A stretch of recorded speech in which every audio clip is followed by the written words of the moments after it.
comme un air de réchauffer.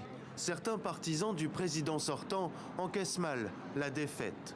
Quelques heures à peine après l'annonce des résultats, des camionneurs et des manifestants pro-Bolsonaro ont bloqué des autoroutes dans au moins 11 États du pays, protestant tout autant contre la défaite de leur champion que le retour de Lula au pouvoir. Nous ne sommes pas d'accord avec ce résultat.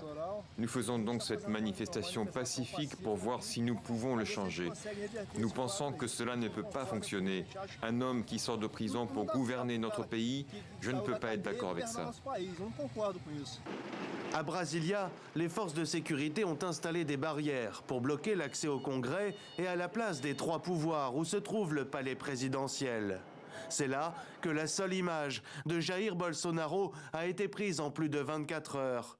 Depuis la victoire de Lula, le président sortant n'a pas fait la moindre déclaration, laissant craindre qu'il ne mette à exécution ses menaces maintes fois répétées de ne pas reconnaître le verdict des urnes s'il perdait.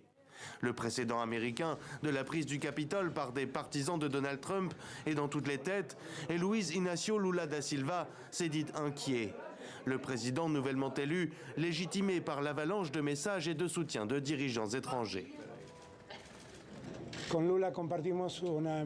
Avec Lula, nous partageons la même vision sur la nécessité de l'intégration en Amérique latine, sur la nécessité de consolider la démocratie sur tout le continent et de respecter les processus électoraux.